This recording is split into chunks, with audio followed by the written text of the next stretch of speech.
We are live. We are live. Good morning. Good morning. Good morning. Live on Instagram, live on YouTube, live on Facebook. You know what it is. We are here to talk current events in a business aspect related to Haiti.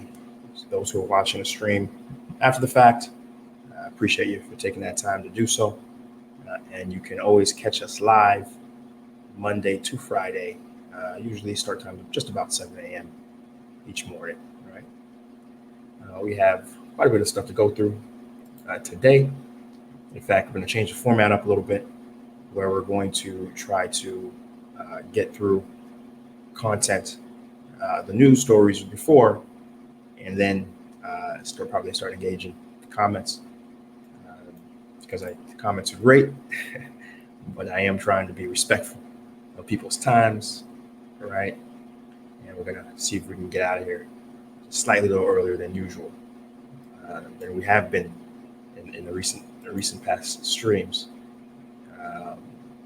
We haven't heard any specific complaints about the length of time, but still, I know the behavior of my social media people, and shorter is always much more appreciated. But we do enjoy the conversation that happens here. And it's one reason why I think folks are coming in. Folks are wanting to be a part of, not only staying up to date with what's going on in the country, in Haiti, but also, being part of an exercise to better themselves, better the people around them, and ultimately better the country, because that's how, again, we get out of where we're at to the very next step.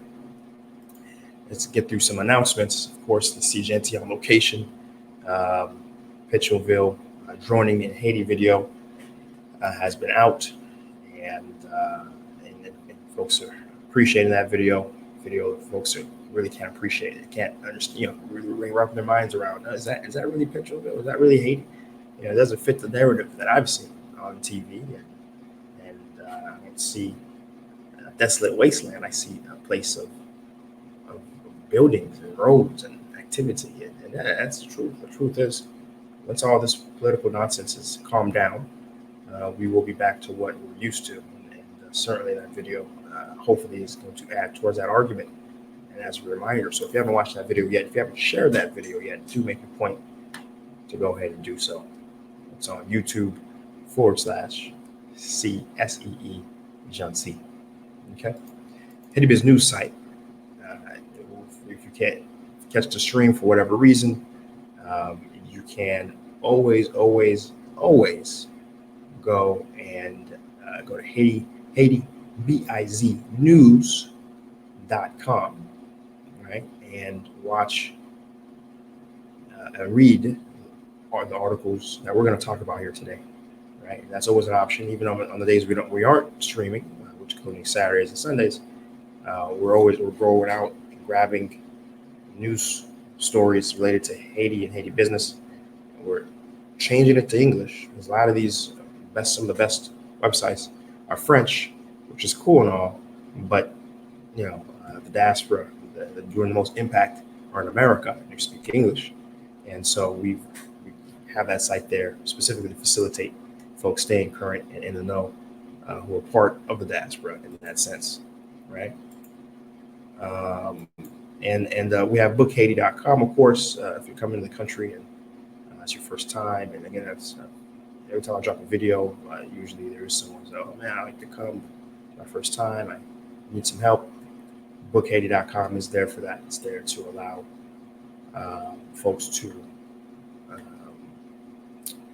have help. Right, we have travel agents on site. We have some packages you can look at and purchase, and between Jacmel, Au Cayes, Port-au-Prince, you can all get that full experience through bookhaiti.com, and keep that in mind, especially when things calm down.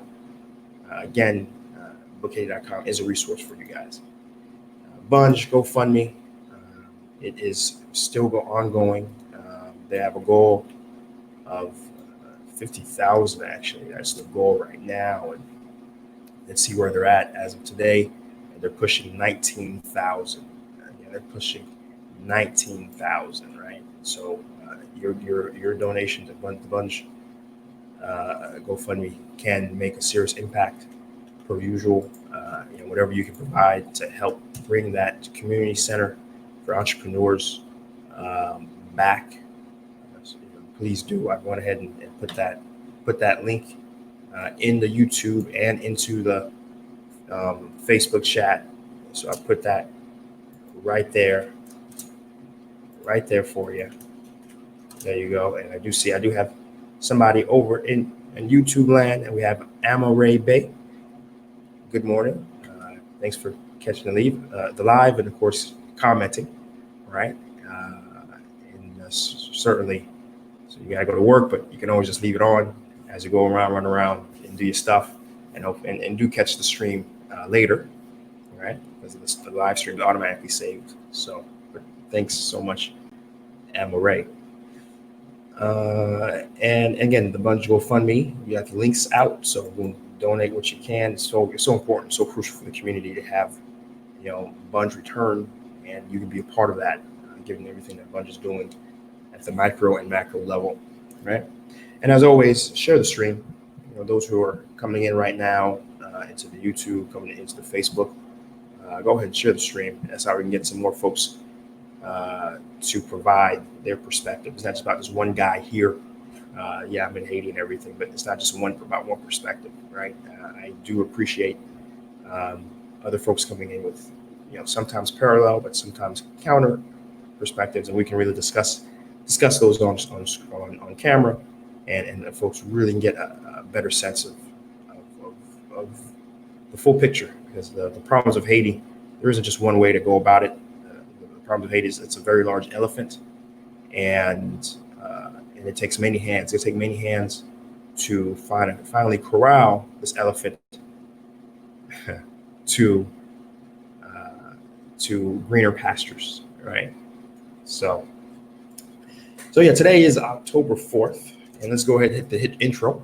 Haiti Biz News Show, Monday to Friday, bringing you news that's going to keep you informed, engaged, and reacting in the most optimal way for your business, investment, and entrepreneur activity.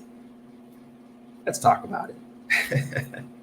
Right. We got some news stories, definitely to dissect, a lot of news stories.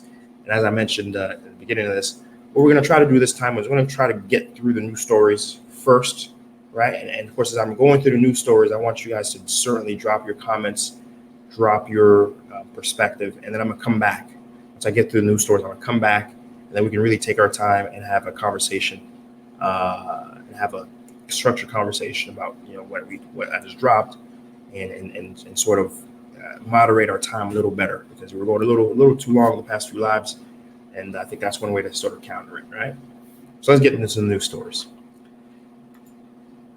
So we have protest planned today. The update mainly is that it's been very quiet throughout the week. Monday was a little noisy. Tuesday and Wednesday and finally Thursday was very, very normal in the streets. In fact, I was able to restock on all my supplies, my diesel supplies, my gas supplies, fully stocked up. So I'm good. If we're gonna have another gas crisis here, I'm good for at least a month, which is fantastic. And a lot of people are in the same situation, so that's great. But the quiet is expected to go away today. There's a very large protest planned, still trying to get Jovenel to resign.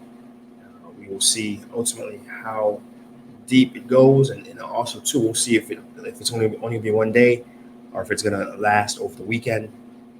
We don't know. We don't know if people's passions have sort of resided and calmed down, or we'll see if the anger is still going to be able to carry on in the same intensity that it has been earlier this week.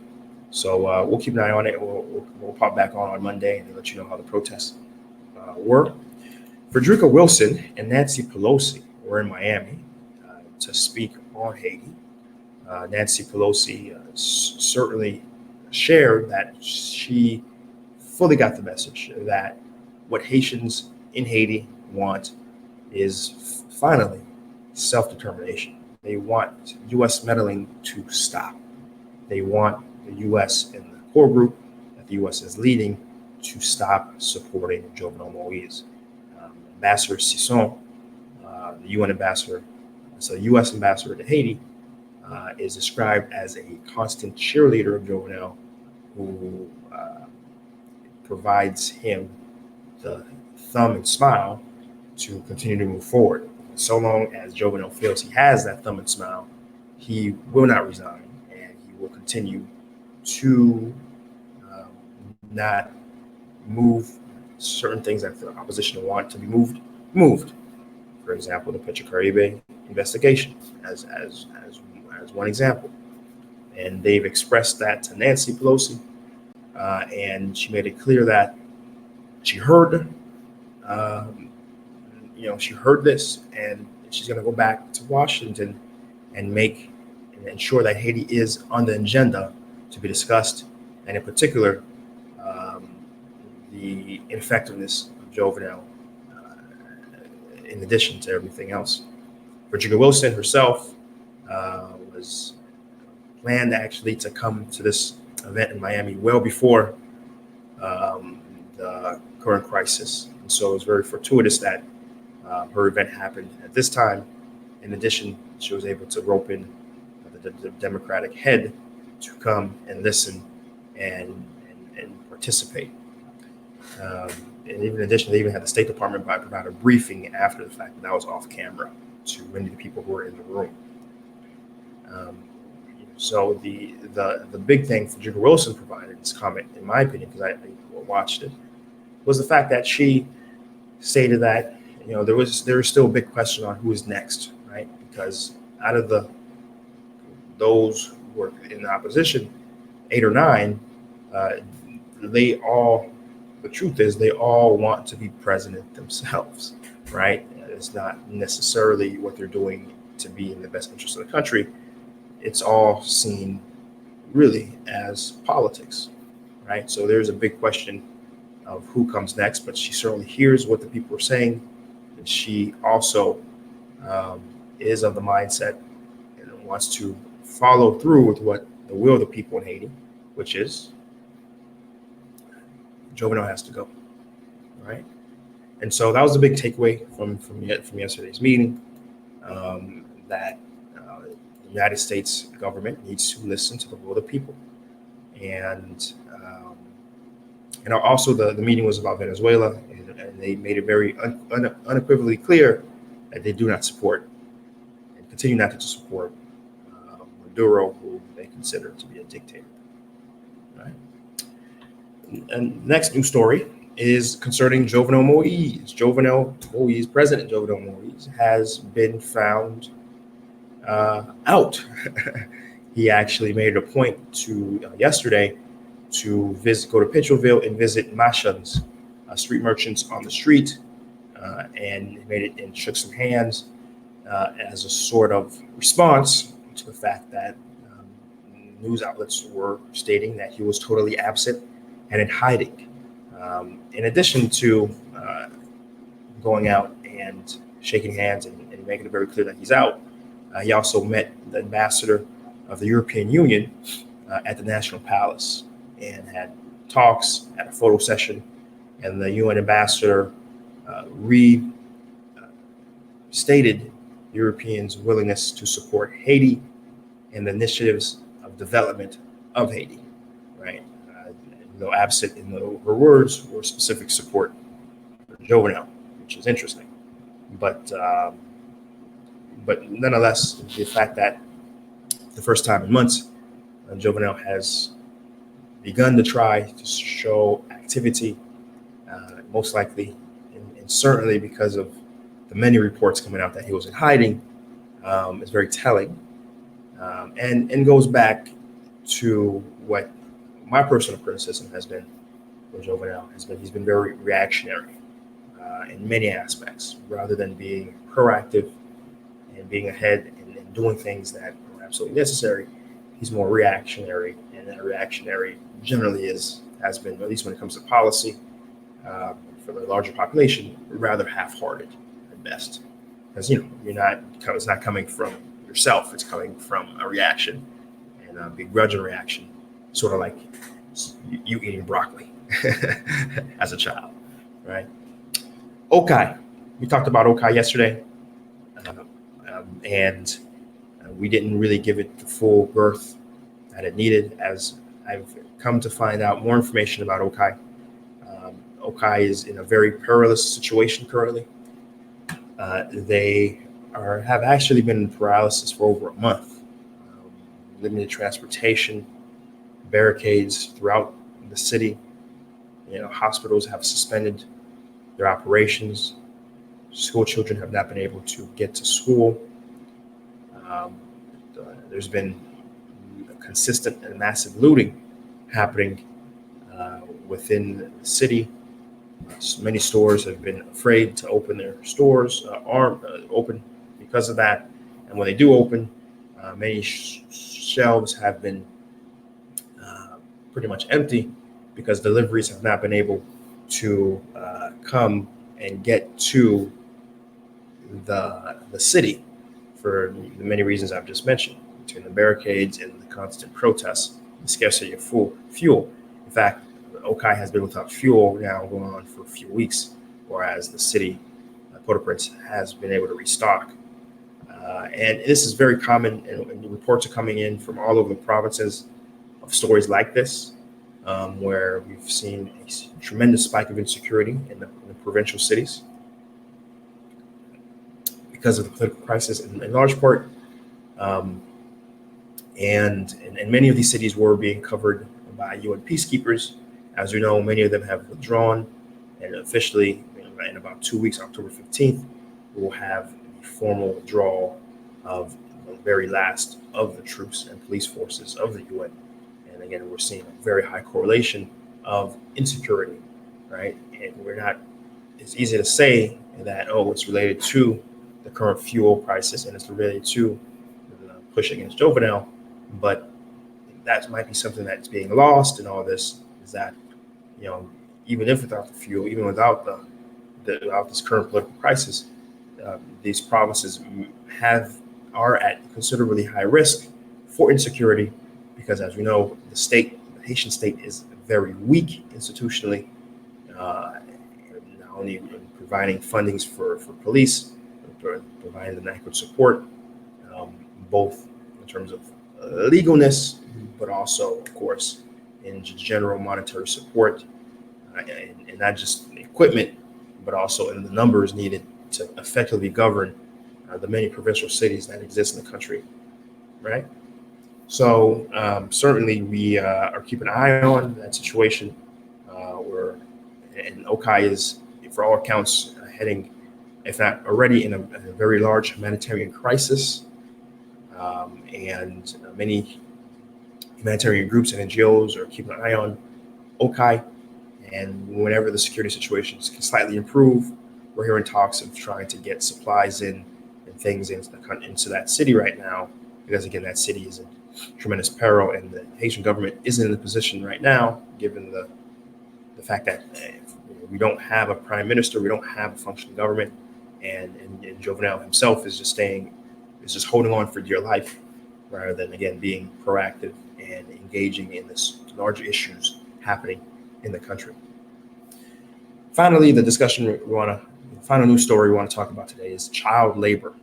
A recent study has come out that has shown that child labor is still a very large issue in the country, and there's been very little progress within the past few years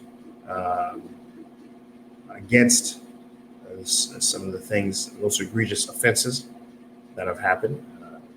Still, Haiti does not have a formal minimum age law, i.e. there isn't, as in the United States, someone's considered a minor and they have to be at least, they can only work so many hours, and the legal definition of what it means to be a minor working.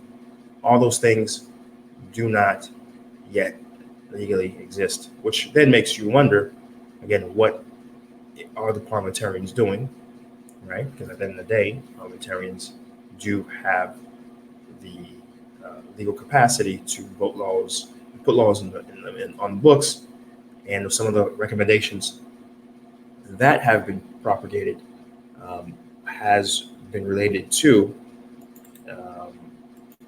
getting laws on the books to protect children against practices. And then most importantly, strengthening the Minister of Social Affairs to actually have inspectors and laborers to go out and actually do audits and work to help protect children once reported, and even having a hotline, a specific number available for folks to report. All these things do not exist. One thing, and this is the U.S. Labor. The U.S. Labor has a department that reported on this. One thing that they've seen progress on has been on trafficking. P&H has created a unit called Polyfront that's specifically charged to watch the border, investigate things, and follow up on activity related to smuggling, not only just goods, but also of people. So there has been a slight improvement in that aspect.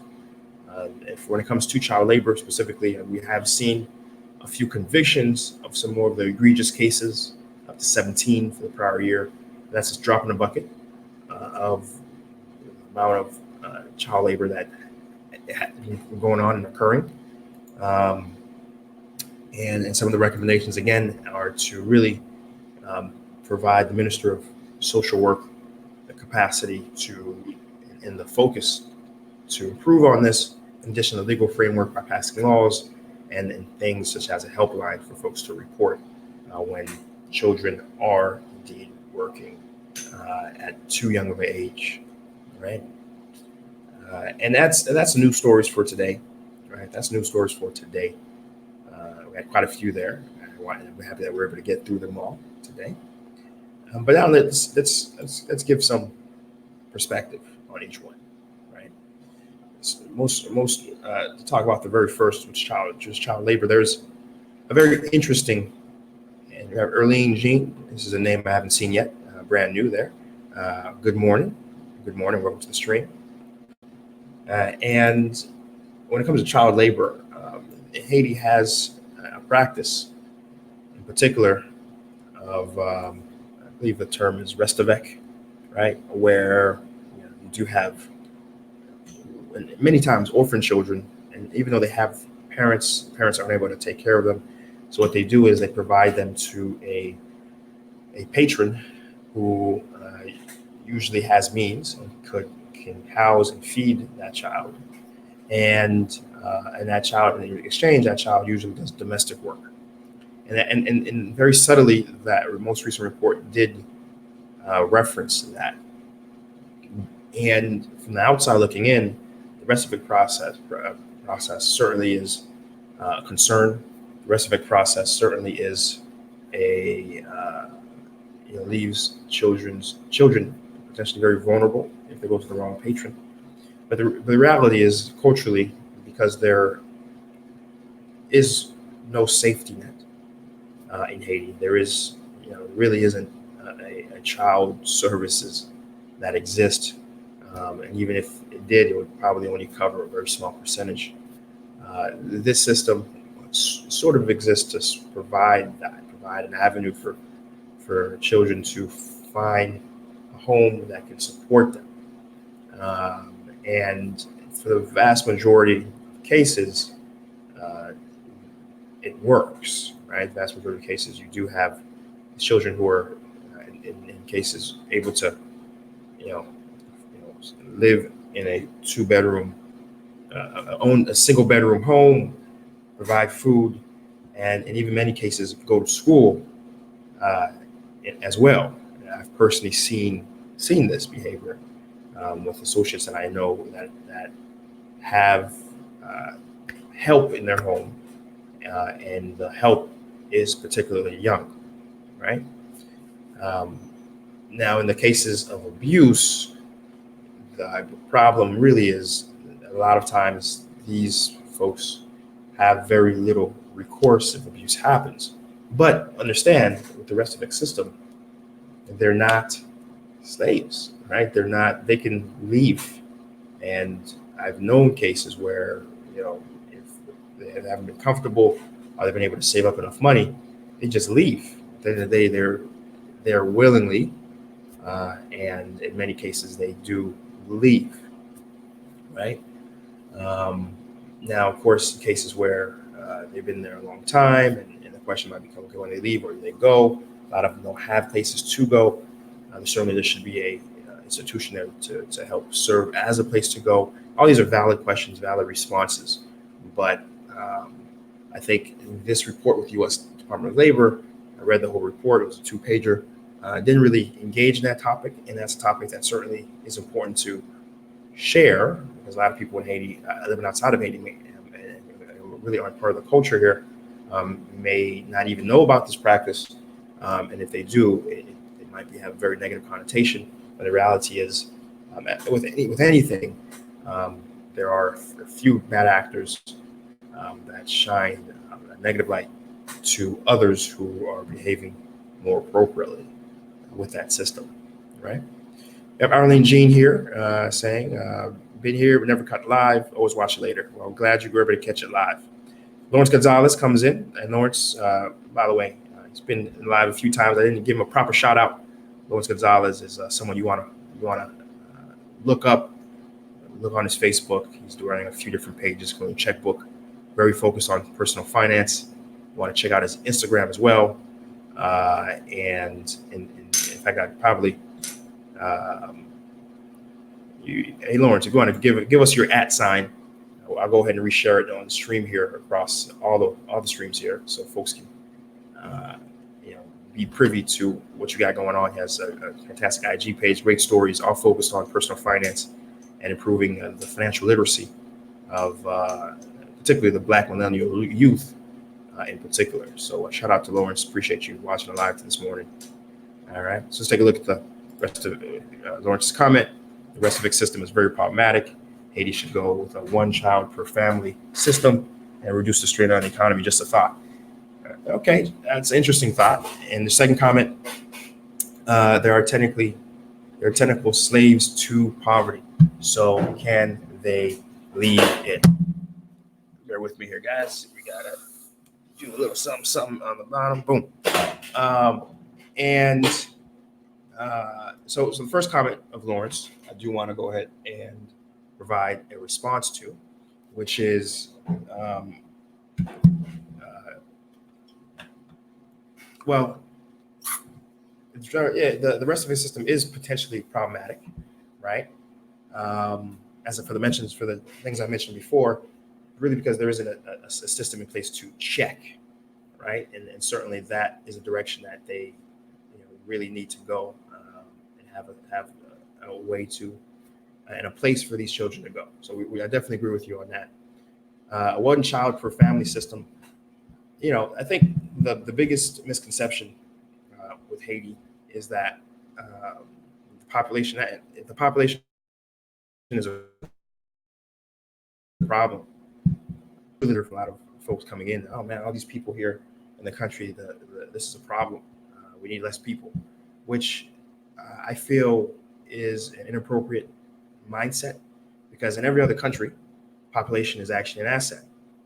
When you look at one reason why China was initially and still very much a target of investment is because there's so many people there who can work and provide their labor, right? And then there was a decision and then say, okay, we're going to put some factories here, and then over time you did see improvement in economic condition, education, and et cetera, improving.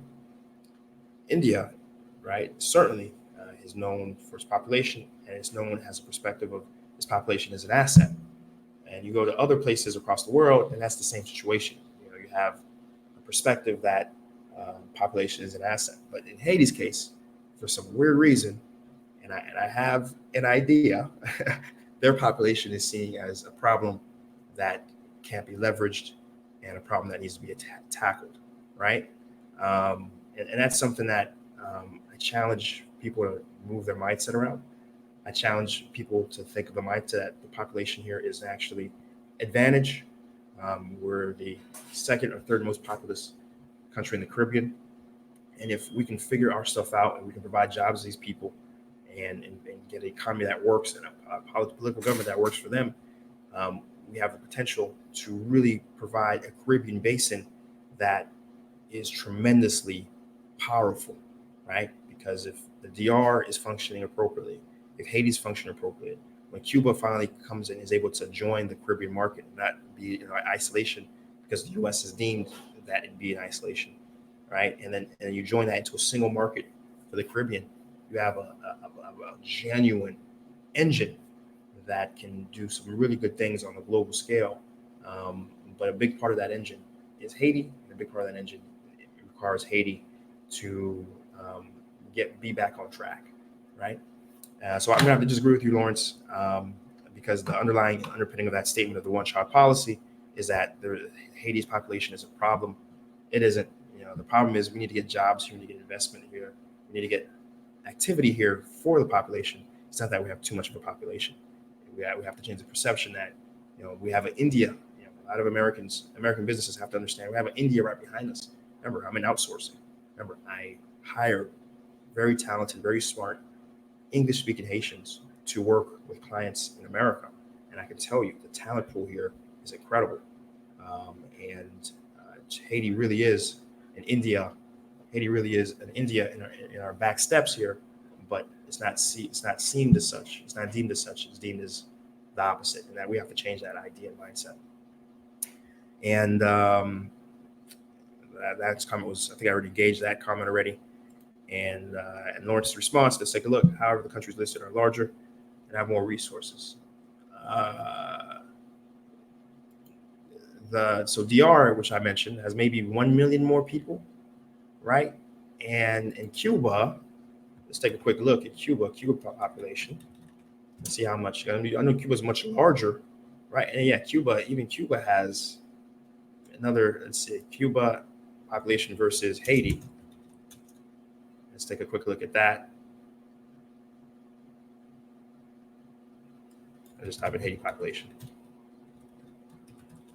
It's the benefit of being in front. Yeah, 10. So we have Haiti population of 10.98 million, and Cuba's at 11.48. Actually, it's like I stand corrected. Haiti has a larger population than Dominican Republic. So that Google has deemed that as false, Lawrence.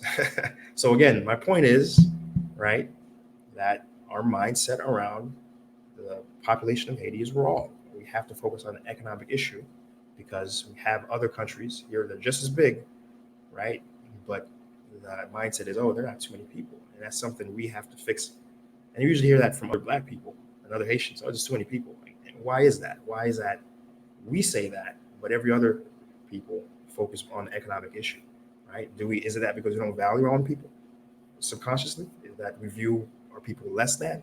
We gotta, there really needs to be a discussion and a genuine conversation and realization that we think that way and stop thinking that way and focus more on providing economic opportunity and funneling jobs to these people, which is what we need. We don't need less people, right?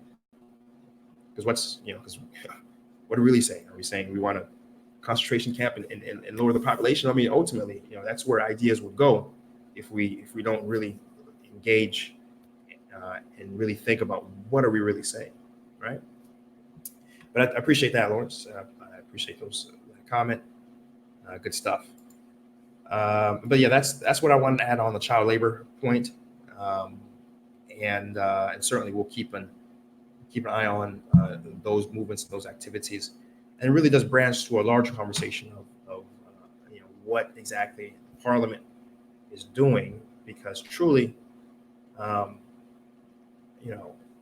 Parliament has all control. Truly, the Parliament has all control, and the way it should work is that, and it works in most democracies, is that you don't like with the president, cool, pass laws that are in opposition of what his policies are. And if you have control of the Senate and the lower house, then you can pass those laws, right? And still move on. You can still govern. But instead, there's a desire to remove what truly is just a figurehead position and not do your job. Remember, we talked about 2 days ago the fact that we're going on 2 years now. We haven't passed a budget. 2 years. We haven't passed a budget, right? And of course, there's certain things that are also not being engaged on, for example, like such as child labor. right? Not only in addition to just preventing child labor to happen, but this restavek system Lawrence and I just talked about, there should be things put in place to protect those issues. But again, you don't see a Haitian parliament that's engaged in generally governing and putting laws in place to improve the population. It's just politics. It's just face discussion and ultimately no execution. We got Karen Allen Fellner, who is on Facebook here. And good morning. I'm happy to see you, Karen. I think people mean too many hungry people, too many people for the land to support. I disagree with that. There's hungry people. The land can certainly support them. Under Duvalier, before we had neoliberalism that eviscerated the domestic economy, before we had Clinton's help, right, that dumped Arkansas rice here in Haiti. Haitians as a whole made enough food to sustain themselves. In other words, the land was doing a pretty damn good job of sustaining itself before you had tariffs that were reduced from 40% down to 3% and have totally eviscerated the domestic market. And that's driving some of the big issues today.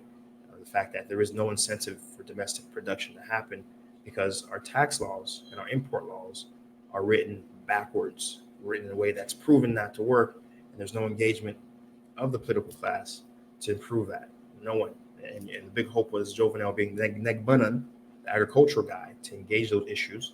But in fact, he made things worse when last year, during the last big uproar, he reduced the tariff on rice from 3% down to 0%, where he went hand to hand to multiple rice producers in America and asked them if they could provide free to almost no reduced priced rice to them.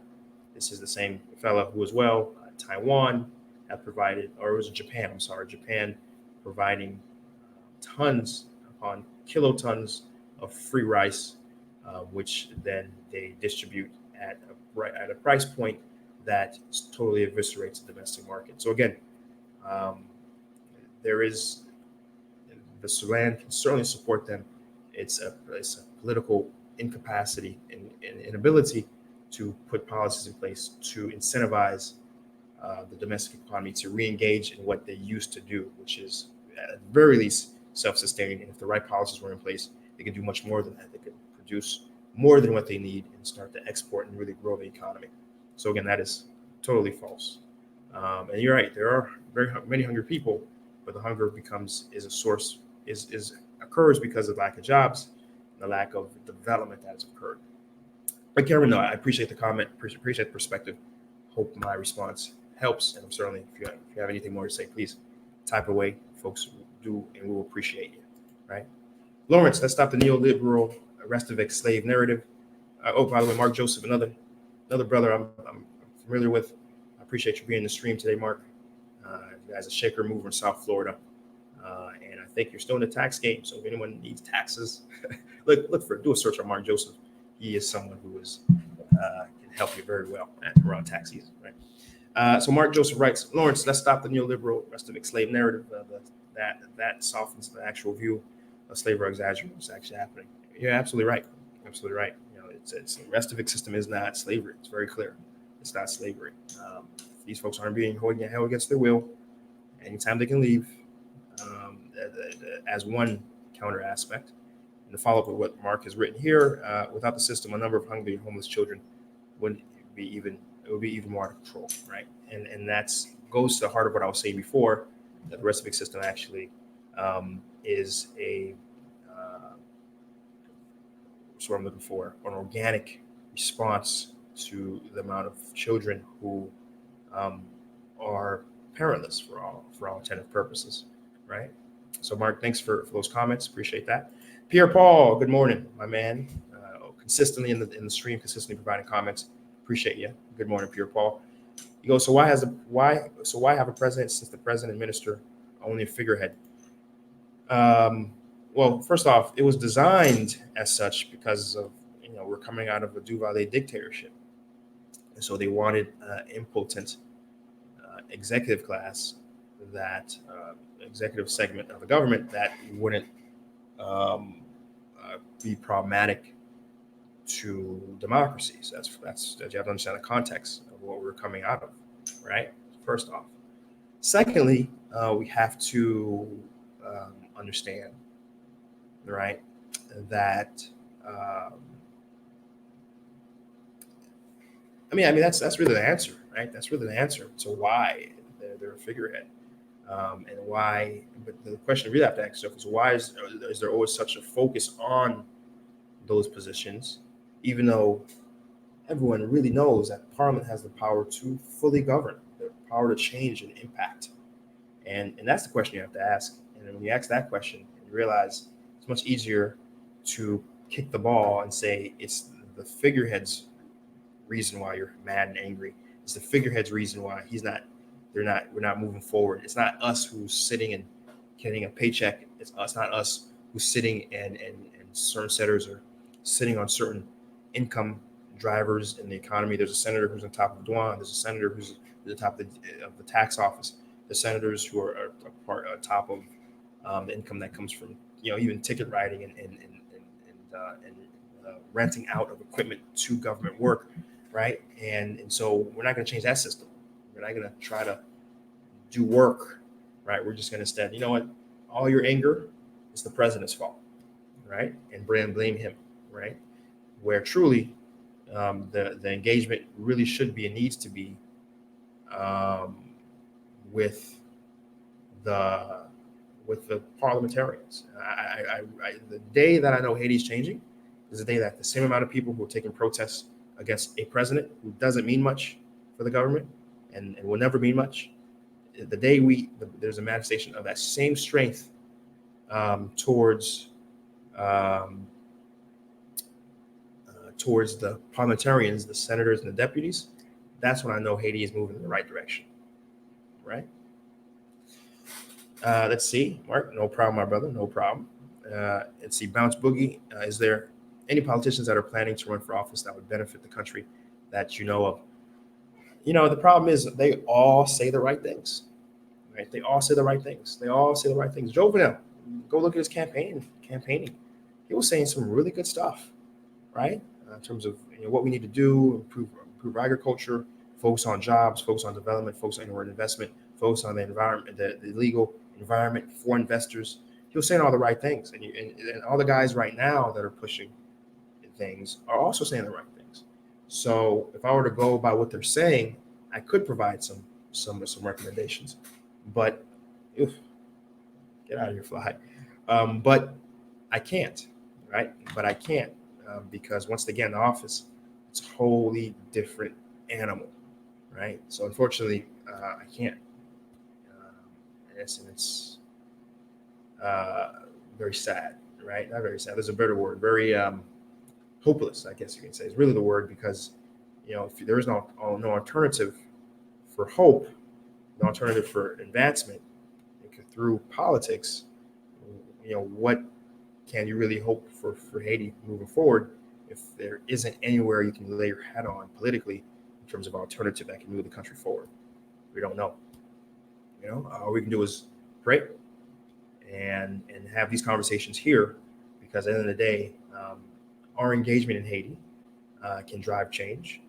Our engagement here, what we're doing and how we can impact and keeping business first, even in our charities, right? I say this every episode and I'll say it again. There's 3 things that diaspora can do today to provide impact to the country and move the country forward in a genuine way. The first is buy made in Haiti products. Make it a point to go out your way and import. If you need coffee, if you need butter, there's a lot of things that Haiti produces natively that we can purchase. So wherever you can, look for made in Haiti products. That's one. Number 2, even your charities, if you're donating to a charity or if you have a charity yourself, you want to make sure your charity, before you import a thing, aggressively research and see how many products that you can buy in country, right? Because when you buy in country, you're providing income to a company that can grow and can hire more people. You guys want to go to one of my videos that would probably my clearest example so far, and that's the Au Cayes Haiti. There's a couple guys in Cafu who are making backpacks. They're able to employ 50 people making backpacks. And so what you can do is, I know a lot of people doing school drives, they buy backpacks. What you can do is buy a backpack from them, and you can still give it out for free to in-need kids. But when you buy a backpack, only $12, $10, $12, very affordable. And by the way, their backpacks are using recycled plastics from the street. So in addition to providing jobs, you're helping the waste issue in the country when you buy from Au Cayes Haiti. And go take a look at my video, backpack video, on my Seejeanty channel, and you're making a real impact, right? And that's why I have no problem with charity, right? Even the fly-by-nighters, I wouldn't care, because even when you fly by night, you're injecting money directly into Haitian businesses that are doing good work and helping provide jobs, right? So again, structure your charities in a way that are directly impact the economic activity of the country, right? And number three, what is my third point? What is my third point? I have a bigger third point. I guess I have to come back to my third point. I probably need to write this down. so I'll draw a blank live on stream, right? So if someone knows my third point, because I've talked about this the past two streams, I'm gonna challenge you guys. See if you guys are listening. What is my third point? Now I know my fourth point. My fourth point is, of course, investing, right? When you can provide. I got it. I got it. I got my third point is, but I'm gonna see. I'm gonna just move on to my fourth point. I want to see if you guys are listening. If I'm not just talking out my butt here every morning. So I'm gonna leave the third point. I'm gonna wait a little bit, see if somebody who can jump in. But the fourth point is ultimately providing enterprise, right? Providing enterprise, working with in a group, taking your time and providing, and not just coming in. So many Haitians come in and they just build hotels. So many Haitians come in and they build their own retirement homes, and they treat Haiti as a place to die. Really, I want to work. I'm build a retirement home and just come and die here, when not realizing they could be going hand in hand and opening a grocery store. And there's other people who've come in and done success in that regard. We come in and provide so many service. Every service that you see in America, you can duplicate that service here. In Haiti, right? And so why not work and build a team? I'm not saying move out here necessarily, but you do want to be engaged and come back and forth often, and partner with people and really put enterprise here in the country. I mean, if you own land in the countryside, a very easy business model to open up is a chicken farm, right? Just hire a few chickens and then put a chicken farm in place. And just like that, you're using the land that you have in your family, and you're providing jobs, providing economic impact. And again, number four is really the big thing is, Haitians don't look at Haiti as a place for potential enterprise. Yeah, Haiti doesn't make it easy. We get it, but there's ways to overcome it. And that's one reason why you're here and we're discussing. And wow, I don't see anybody providing me an answer to my third point. That's a shame, guys. All right, here's the third point. The third point is travel, right? You want to come to the country. Tourism, spending your dollars here physically in the country is really the big way you can help provide impact in the change, because while we're waiting for the government to finally figure itself out, and it may take a long time, those are really the four ways we can provide immediate improvement to the country without waiting for the class of politicians to have a renaissance amongst themselves, right? Let's go back to some of the comments here. I think we have Lawrence and Mark going back and forth in some heated conversation. So let's share what's going on here.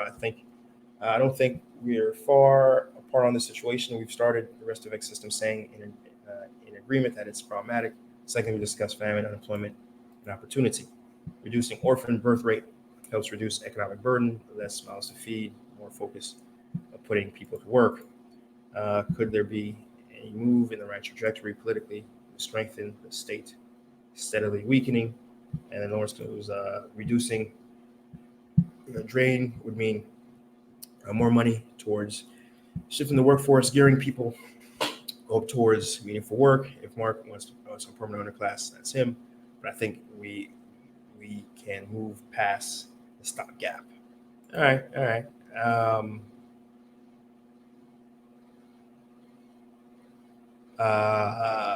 I think I hear what you're saying, and I don't disagree, but I think the solution still necessitates um, doesn't necessitate a demand that we put resources in place for people, right? Um, but I am still very much against. Um, Now, let me back up. Understand that the vast majority of what you call an orphan in Haiti, they have parents. There's a big push of unification happening right now in a lot of these orphanages. And it's not that there are people being born without parents for whatever reason, parent dies or whatever. It's that the parents can't get work, the parents can't get jobs, right? That has to be very crystal clear. And as um, working people generally have less kids, right? Working people have much more higher opportunity cost of having kids, and thus they push having kids back till later in life, right? The response, man, needs to be again, stop looking at the symptom. Like Lawrence, you're really and so many. The biggest fallacy is that folks look at the symptom and say the symptom's the problem. It's not, man. It's not the amount of people. I want more Black Haitian kids. The more, the better. Hit that green button. Output them to the extreme. All right, that's not the problem. The problem is the parents of these children don't have jobs. There is an economic problem here. We need to focus on the economic problem. When you look at China right now, right? There's actually a push now for the government. The government right now is pushing to have people to have more kids. And the reason why is that even though they stopped the one-child policy, you say, oh, well, see this worked. But the many economists actually state that it isn't necessarily the one-child policy that improved the situation. It was the fact that the economic opportunity that was happening in the country made it less feasible for people to have kids. And now that formally, since the one-child policy has been removed, and this is how you know this is true, there's been less of a birth rate. People are having less kids in the environment of removal of that policy. Why? Because again, people with jobs have less kids, right? So the focus needs to be, how can we in the diaspora, because again, we can't wait for the government, impact that? And once you can impact that, we will see a decrease in the birth rate. So again, Lawrence, I'm begging you, you're doing yourself and Haitian people a very disservice by focusing on it. Hit that reset button of thinking, and that focus needs to be instead, let's get at the source and the root of the fundamental issue here is that it's jobs, and let's focus that discussion right there, right at the source of the river. Let's not waste time on the output, the symptom. Now, there are certain things we can do to help with the symptom, and it's not having less kids, but it's really doing what we can for child support services, having alternatives for these children, places to go, things of that sort. That's certainly it, but it's not having less kids. That will take care of itself if we can fix the source of the problem. All right. But again, appreciate that comment, appreciate that output. Karen over on Facebook. Very sorry to hear Jovenel has not supported the farmers and feed yourself, right? First, absolutely, right? And Karen, follows up also economic orphans. That's the vast majority of what's going on in the rest of the system as well, because of that issue. Because a lot of these folks, parents would keep their kids if they had a means to support them, right? Okay. Now let's see. Mark Joseph, we have to stop focusing on the most improbable changes like Haitians slowing in reproduction. Yeah, exactly. That's like that. Use current trends to fuel growth. Growing population can drive real economic growth. Me and Mark are on the same page. Absolutely. And then we'll have this be the last comment, which is Pierre Paul, which is follow up. How much does a country like Haiti need? as far as investment money to move forward and take off, and also would it be better to have one company to have control over that fund? You know, so I think that's a bad question to ask. The first part, it's not a good question to ask because that's just not how economics works. Um, there is need for multiple companies to be in the space in multiple industries growing, and a big part of that is ultimately the legal environment of which they're in, the tariff environment in which they're in, to allow themselves to grow, and ultimately then allow GDP per capita to grow, and the livelihoods and importance of the people to grow. And so there isn't necessarily an investment amount that you should be focused on, but you really need to look on the gross domestic output of the country, and in particular the gross domestic output per person in the country. And that's really the focus. And so our GDP is really low. And in fact, the GDP growth rate is expected to come in this year at -1%. And that certainly is a disaster, right? And given the annual population growth rate is somewhere around 3 to 4% per year. And in fact, so we're not even keeping up with the new human bodies that are on the island, much less the ones that are there needing to grow. And so the problem isn't the people and the growth rate. The problem is the GDP. The problem is our domestic output, right? And of course, there's things going on that's aggravating that situation. Specifically, the political environment. It's always the thorn in the thumb of Haiti's progress. But certainly that's where the progress is, which is the GDP and that output.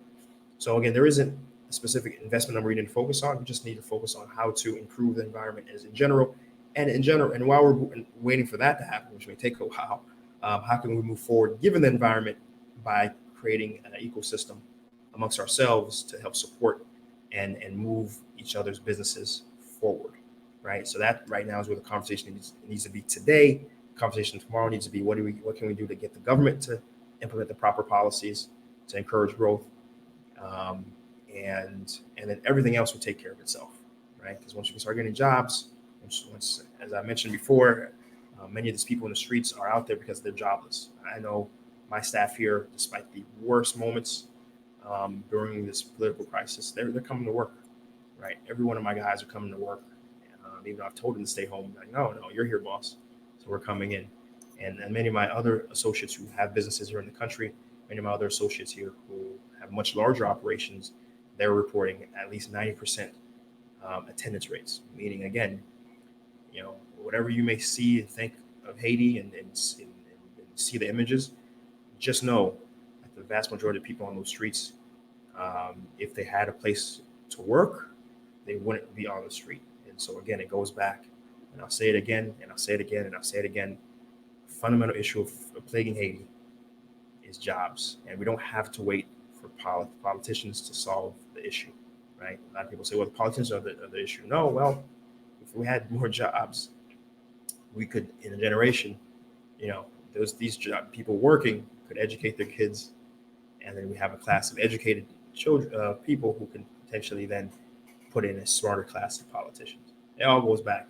The true source, the true root of change is what can we do to improve the job environment in the country, right? So, guys, I want to thank you guys for the show today. Lots of great comments and lots of great conversations we had today. I'm sure you similarly would like people to be privy of the conversation we had today. Today was like a classroom, as many of these streams are. And so if you want folks to also partake in this session of not only staying current in the economic condition of the country, but also educate ourselves in, thought and action, do share the stream. Share it on your Facebook, right? Share it on your YouTube, share the YouTube stream, share that, right? So we can get some more folks in here, right? If you like what we got going on, we're doing this every morning, Monday through Friday. Hit that subscribe button, hit that big red button, hit that subscribe button, right? And of course, we have HaitiBizNews.com, so you don't have to wait for us to be on air again. during the weekend, you can stay in the know. What we do is we go to all the websites that are providing business contextual news and just current event that may be related to news, or we bring it in and we change it to English because a lot of these are in French. We change it over to English so we can understand it because lots of the diaspora are English speakers. So do make it a point to go out and check out that website. To make it part of your daily ritual while you're sipping your coffee. Head over to HaitiBusinessNews.com. Right. Remember, we have Book Haiti. It's our travel website in-house. We have travel agents. Again, it was a response to so many people coming up to me. Chris, I love what you're showing about Haiti. Would love to come to the country. I wanted to guarantee an experience that's going to be positive. So bookhaiti.com is there. We have different excursions there. So make sure you go ahead and check that out. And of course, the Banj GoFundMe. We need Banj to come back. It's a very important community center for entrepreneurs, for Native Haitians to have a place to go, to sort of shared workspace, but they're doing so much more. They were, doing coaching sessions. They were just showing how to pitch. In some cases, even helping them get funding for the business idea. So, it's so important that we help bring that site back because it was damaged during the protests by a small percentage of thugs who decided to attack it. And so make it a point, give whatever you can, $5, $10, $20, whatever you can, give that back. And of course, I do want to give a special shout out to my man, Stephen Pierre. He came through with another donation. And folks, if you are interested also in providing a donation directly to what we got going on here, of course, I like share. That's just as fine to me. But if you want to take your, to the next level, please keep in mind we do have a Square Cash. You can provide a direct donation, $Seejeanty. It will go directly to us. And also we have a Patreon as well that similarly goes directly to us. You can do a monthly setup, provide $5 per month, whatever makes the most sense for you, right? But again, financially, it's appreciated. You get a shout out. But what you can do right away is just subscribe and share and participate, right? Certainly appreciate that as much, right? And I think that's where we're going to end it today, and we'll be back on Monday. So listen, guys, until we're back at it again, we'll be back at it again. Peace.